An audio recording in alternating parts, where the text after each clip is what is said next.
Hello everyone, a very logical day to all of you, and let's see what we have in the first editorial of the Indian Express, March 21st.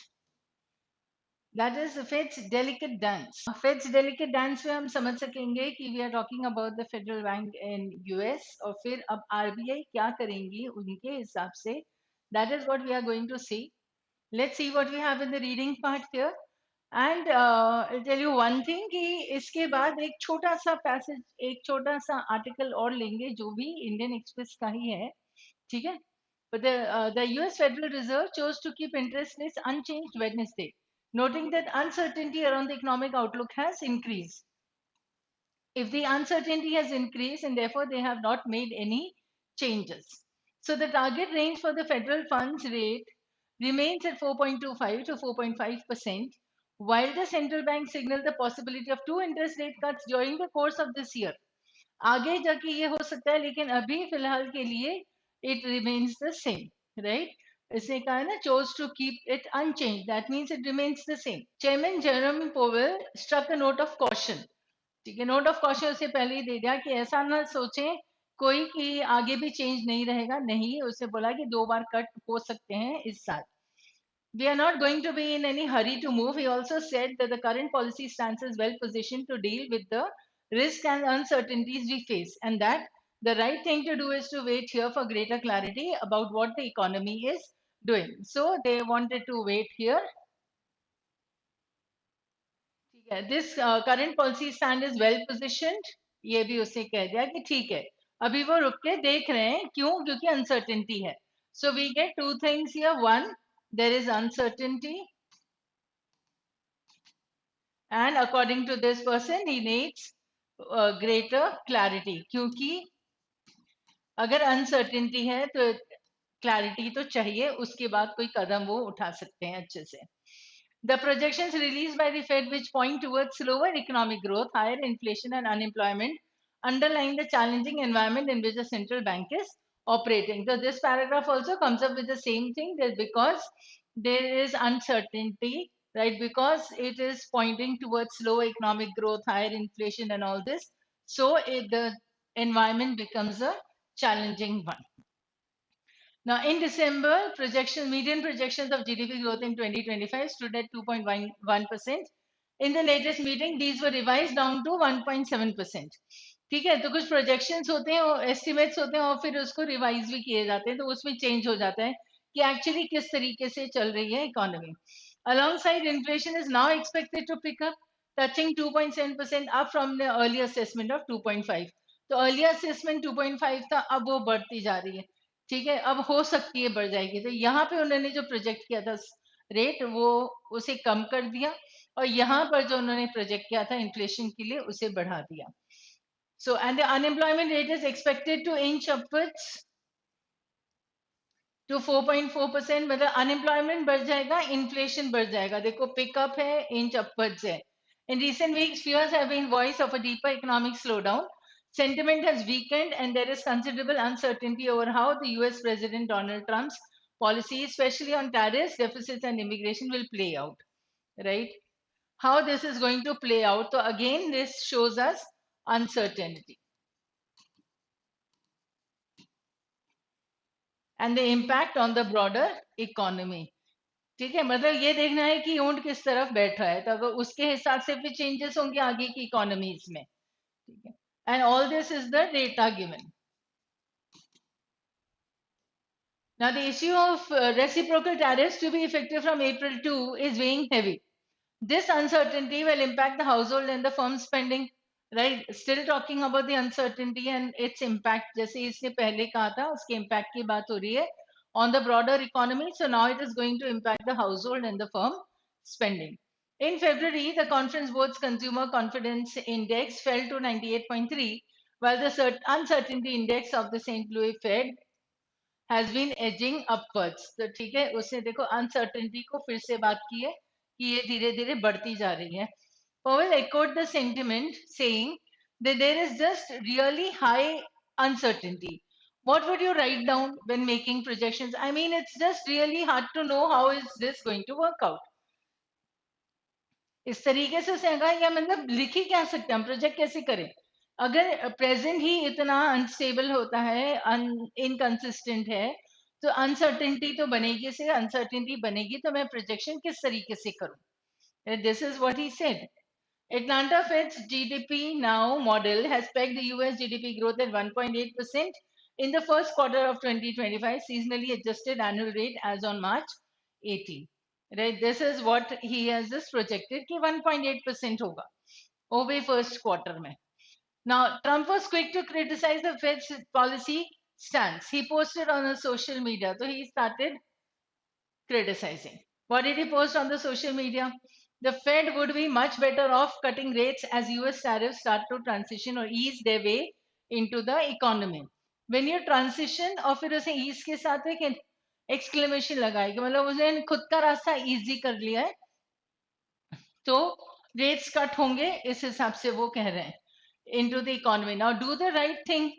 While Powell has sought to assert the Fed's independence, the pressure from Trump is unlikely to abate. इसका मतलब उन्होंने कहा कि rates तो cut कर सकते हैं अगर ये बेटर होगा फेड के लिए, फेडरल बैंक के लिए, कि वो रेट्स कट करे. तो इसका मतलब कि ये प्रेशर क्रिएट करने की कोशिश कर रहे हैं, जबकि पोवेल चाहते हैं कि नहीं, ये एजेंसी, ये इंस्टीट्यूशन है जो कि फ्री रहना चाहिए किसी भी प्रेशर से. तो it is independent, it has to work according to what it's what it sees the market actually as. Now, in an increasingly uncertain global environment, there may well be eternal considerations to factor in. बहुत सारी चीजें होंगी जो उन्हें ध्यान में रखनी पड़ेंगी. But monetary policy in India should be driven by the domestic growth, inflation. अब यहाँ पे एंड में ऑथर ने एक कॉशन दे दिया या सजेशन दे दिया, आप जो भी लिख लो, क्या कि आरबीआई को अपना काम अपने हिसाब से करना चाहिए, ये काम तो फेड का है. फेड ने जो किया वो ठीक है, उसका इम्पैक्ट तो पड़ेगा ही सही. सो RBI should work according to the domestic growth inflation dynamics. Right? I hope you have understood this now. We have discussed it, so we'll quickly come up with the marking of the main ideas. तो note of caution तो सही से ही उसने कहा था कि uncertainty है, तो इसकी वजह से मैं थोड़ा सा ध्यान से काम करता हूँ, ऐसा फेड ने कहा. Right, there is uncertainty and therefore a note of caution, right? And because there is uncertainty, so you need greater clarity. Also, as I wrote earlier, there is uncertainty in the economy, right? And therefore no change happened. He justified it by saying that you need greater clarity.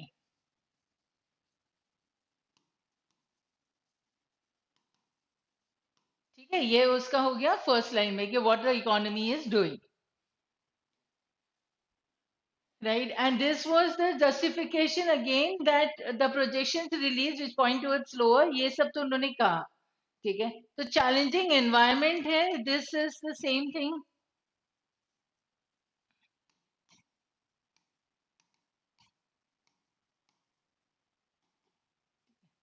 And then he says there is considerable uncertainty over how Trump's policies are going to impact. ठीक है, so there is uncertainty. Why? Because of all this, so it becomes a challenging environment, right? And again there is uncertainty about the impact of Trump's policies. How is that going to affect on the broader economy? तो अगर policies change होती हैं तो उनका effect कैसे रहेगा, तो जाके वो कुछ projection कर पाएंगे. ठीक है, and then he has echoed the sentiment saying that there is actually nothing, but he again, or rather he reiterated that there is high uncertainty, so you just can't make up any projections. And then this pressure from Trump, ये कम नहीं होने वाला. Abate का मतलब होता है कम होना, तो ये कम नहीं होने वाला है. ठीक है, लेकिन आरबीआई को क्या करना है, this is the last point. Right, so what the Fed is doing, it is stating that the economy is uncertain and therefore they are not coming up with a cut in the rates. and it is right also because Trump's policies and what is the impact of those policies, it is still highly uncertain. So, according to the author, the RBI should work according to the domestic growth inflation dynamics and not keeping in mind only what is happening or what Trump is doing, right? So US with its delicate balance, RBI's task ahead. बड़ा clearly उसने दे दिया, ये title का भी हिस्सा हो सकता है और एसेंस भी हो सकता है, मतलब एकदम शॉर्ट कॉम्पैक्ट फॉर्म में ये जब सेंट्रल आइडिया होती है तो that is called compact CI, I would write central idea. Slower economic growth and higher inflation complicate choices for US central bank. In India, domestic considerations must drive monetary policy. ठीक है, तो author के point यही हो जाती है कि domestic ही growth उनको देखनी चाहिए, सिर्फ ग्लोबल वाली बात नहीं होना चाहिए, तो इतना इफेक्ट आरबीआई पे नहीं पड़ना चाहिए कि यूएस की डांस के साथ वो डांस करे. Slowing economic growth and high inflation, again this was given, understood. Complicate choices before the US central bank, क्योंकि उन्होंने खास तो यूएस के बारे में ही बात की थी, लेकिन एक इंडिकेशन उन्होंने आरबीआई की भी बात की, तो एसेंस में तो आ गया कि why is the author giving you so much in detail कि what the federal bank has done and why has it done, तो वो पूरा जस्टिफाई हुआ था. पूरा जस्टिफाई हुआ तो किस रीजन से पॉसिबली है कि वो बताना चाहता है कि आरबीआई को अपना काम अपने तरीके से करना चाहिए या डोमेस्टिक कंसिडरेशंस को ध्यान में रख के करना चाहिए and not according to only the global ones, right? Now, vocabulary के लिए I have not taken this because ये वाला काफी easy था, but I have taken the third article of the Indian Express. ठीक है? It is very, it's an interesting one. Sunita Williams ji की आपने बात पढ़ी होगी अभी कि उनका जो था रिटर्न हुआ है, राइट? तो उसके बारे में, but then you get quite a good few words there, so we'll quickly note down those words. ठीक है? Now, first in the Odyssey. Odyssey means a journey, adventure, full of adventure, right? फटाफट लिखते जाना, आपकी reading साथ में होती जाएगी. A journey full of adventure is the Odyssey. Odyssey करके एक बुक भी है. It's a reminder to focus on the big picture. Fine. When the trial ended after 286 days, 278 days more than was intended because of the spacecraft's propulsion failures. Propel, यहाँ से basic word आ जाता है propel, means push. It marked the sheer amazing potential of human adaptability and endurance. ठीक है, sheer means एकदम striking वाला जो रहता है, purely, pure, striking, only, right? ऐसा वाला भी हो सकता है कि प्योर एकदम से. Endurance is how much you can bear or how patient you are or how much you can tolerate. वो आपका endurance power होता है. ठीक है, उस दिन I think so I've taken this somewhere. Dure is related to time. ठीक है, during, duration, durable goods, ये हमने आगे कहीं लिया है. I remember that. Now, excursions into the unknown come with caveats. Caveats is warnings, हमें पता नहीं है क्या होने वाला है, कुछ ना कुछ मिस हो सकता है. ठीक है. It is a tacit understanding. Tacit is something that is non-spoken, unspoken. ठीक है. But for those who can hang in there, buoyed by curiosity, hope, and a generous splash of good fortune, there remains not just the possibility of greater glory, but also a deeper understanding of the workings of this fragile cosmos that is the human inheritance. ठीक है, ध्यान से देखो कि कितना beautifully frame किया है या रिटन है ये. टैसिट अंडरस्टैंडिंग मतलब ठीक है, इसमें शब्दों की जरूरत नहीं है, स्पेस फ्लाइट्स में ये बात समझी जाती है that there is little that is routine or safe. ठीक है, आप स्पेस फ्लाइट पे जाते हो, एकदम ऐसे यूनिवर्स में जा रहे हो, नीचे कुछ मशीनें आपको हैंडल कर रही हैं, तो ये तो आप मान के चलो कि रूटीन या सेफ जैसा कुछ भी नहीं होगा या ज्यादा नहीं होगा, तो is little that is routine और सेफ. तो कुछ भी हो सकता है, ये आपका अजम्पशन है that it is not safe means it is not going to be regular, right? Now those who can hang in there, मतलब जो जितना चल सकेगा, हैंग इन देयर होगी ना, जस्ट हैंग इन देयर, ऐसा मतलब कि अच्छा वहां पे रुके रहो, ठीक है। तो जो जितना रुक सकता है वो इसका इंड्योरेंस पावर दिखेगा।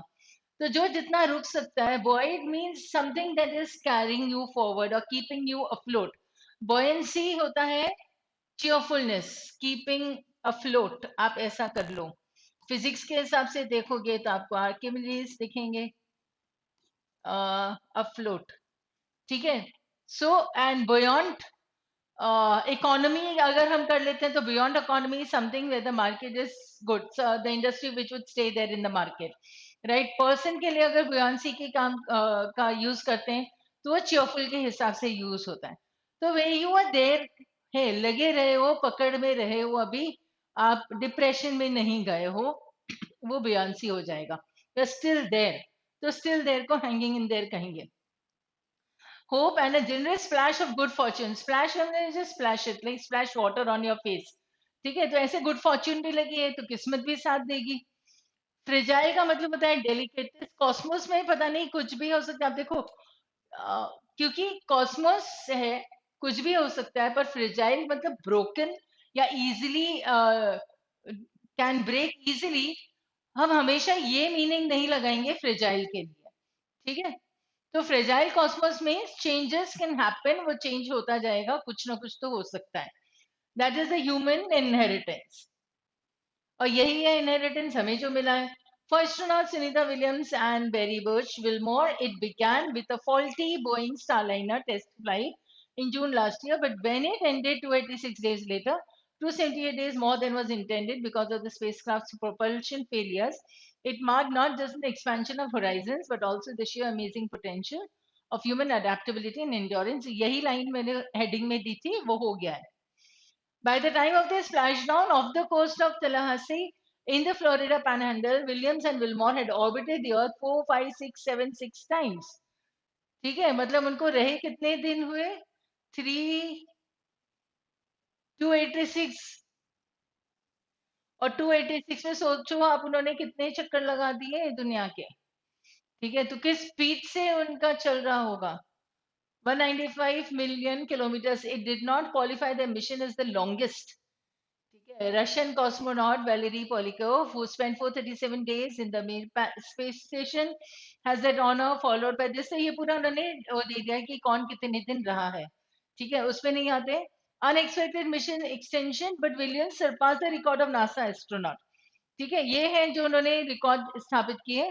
तो सरपास यानी सर के ऊपर से पास हो जाना, that means that like she has beaten Peggy Whitson for the most time spent spacewalking by a woman. तो ये वाला रिकॉर्ड इनके नाम पे आ गया। उन्होंने क्या किया, 62 hours and 6 minutes का लॉगिंग का मतलब होता है उन्होंने रिकॉर्ड लॉग में, रजिस्टर लॉग बोलते हैं ना उसे, उसमें अपना नाम दर्ज करा लिया है। That is how it is said. Now, in the time that the astronauts were away from Earth, the world changed one election at a time. As the second Trump administration took office, a political storm erupted. ये रहा, ठीक है। जब तक वो ऊपर आसमान में थे तब तक यहाँ पे दुनिया में काफी चेंजेस हो गए। सबसे बड़ा चेंज यूएस के लिए क्या आया कि ट्रम्प आ गए ऑफिस में, तो ये एक तूफान फिर खड़ा हो गया। पॉलिटिकल स्टॉर्म इरप्टेड यानी इसे फूट पड़ना, जैसे वॉल्केनो इरप्शन होता है ना, rupt is to break, here you have a root word that is rupt, right, it is break. अब आर्टरीज वेन्स रप्चर हो जाती है ना, वो टूट जाती हैं, ठीक है। लिगामेंट्स रप्चर हो जाते हैं, वो टूट जाते हैं, ठीक है। हमारा डिस्कशन में प्रॉब्लम हो जाता है तो डिसरप्चर हो जाता है, ठीक है। एकदम से आपने कुछ बोला तो एब्रप्ट हो जाता है, सडन, ठीक है। और बीच में किसी ने कुछ बोला, हमारी बातें टोक दी, रोक दी, काट दी बीच में, तो वी वर इंटरप्टेड।